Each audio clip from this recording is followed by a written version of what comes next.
abantu mukora subscribe, mwakoze subscribe, ndabashimiye mbere na mbere, mbahaye ikaze kuri iyi channel yacu nshyashya ariko iri kugenda ibubakamo ubwenge bumeze neza cyane kubijyanye n'umubiri wacu, ibijyanye n'imyororokere.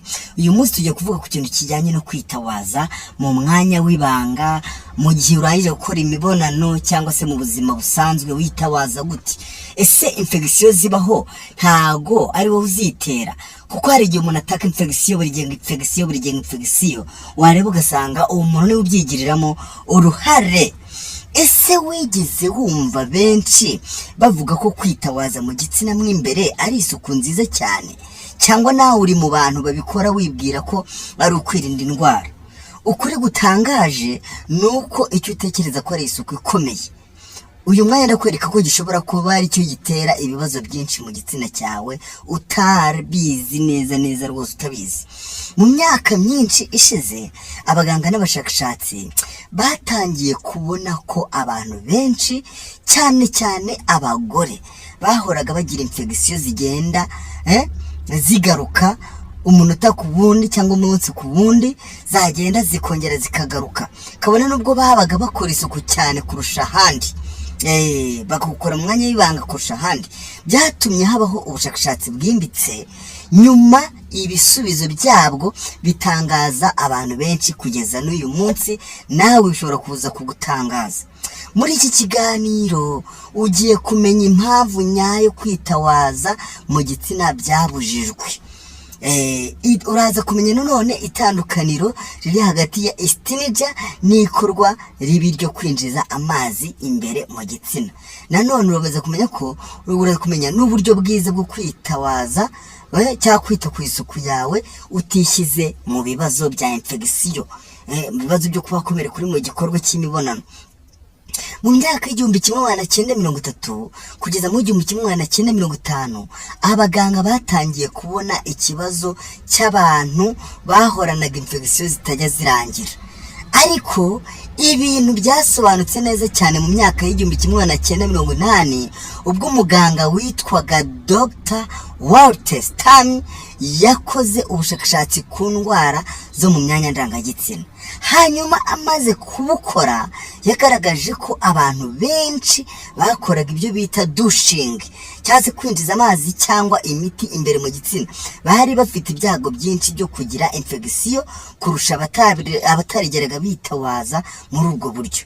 Urebye ku kigero cy'abantu bitawaza n'abatitawaza, abantu bakunda kugira ibyago byo kwandura infection ni abantu bitawaza, kubera yuko ntago bazi uburyo bwitabazamo.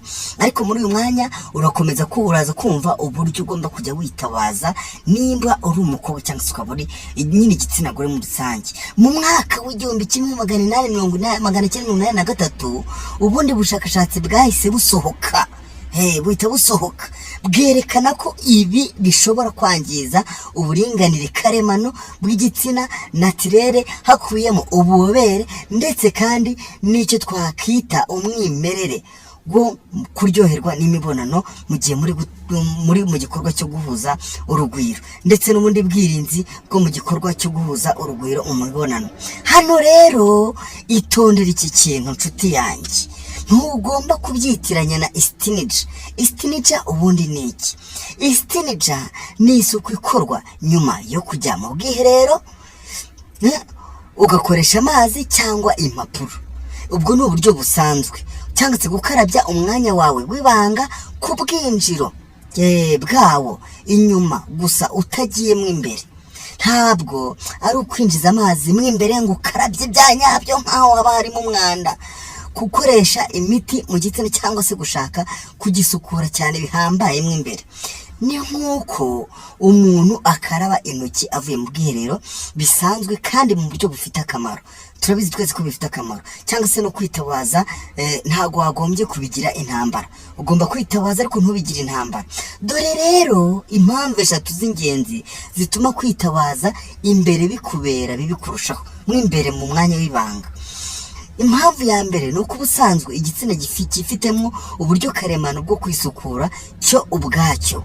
ku buryo nubwo utabikora. Niyo mpamvu usanga abantu benshi iyo bakoze igikorwa cyo kwitawaza mo imbere mu gitsina batakaza impumuro karemano, ya mpumuro umuntu uri mu gikorwa cyo guhuza urugwiro ashobora kumva imuhumurira, bigatuma agira akanyabugabo, bigatuma yiyongera, kuko hari impumuro buri barateganyijwe ku buryo umuntu ahumurirwa mu gihe ari mu gikorwa cyo guhuza urugwiro cyangwa mu gikorwa cy'imibonano. Yaba ari muri icyo gikorwa, iyo mpumuro yajya iva mu gitsina mu mwanya w'ibanga yamugeraho, bigatuma ubwonko burezisita kuba hari hasi ku mbaraga ari gukoresha zakiyongera. Rero umubiri w'umugore waremwe mu buryo butangaje. Igitsina gifite uburyo bwo kwisukura kidakeneye ubufasha bwo hanze nk'ubwo kugikarabya. Iyo rero winjijemo amazi cyangwa imiti, uba uri kurwanya uburyo karemano bw'umubiri wawe. Reka noneho kuba umwanzi w'umubiri wawe uhereye ubu. Uburyo bwa kabiri, uba uri kwica udukoko twiza tukurinda, icyo twakita good bacteries.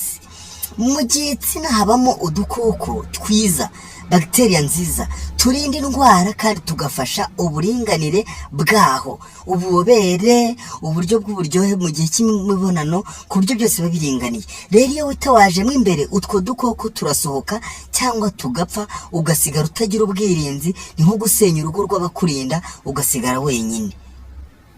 Ikindi kintu cya gatatu, ingaruka iyo witawaje ni uko utuma indwara zinjira mu buryo bworoshye.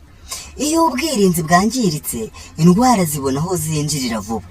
Niyo mpamvu ushobora guhura n'infection zisubiramo zihoraho, impumuro mbi mu gitsina, uburyaryate buhoraho cyangwa se ubushyuhe budashira, cyangwa se ubushye bwo kutuma utiyumva neza mu mubiri wawe mu gihe ugiye wenda gukora igikorwa cy'imibonano mpuzabitsina.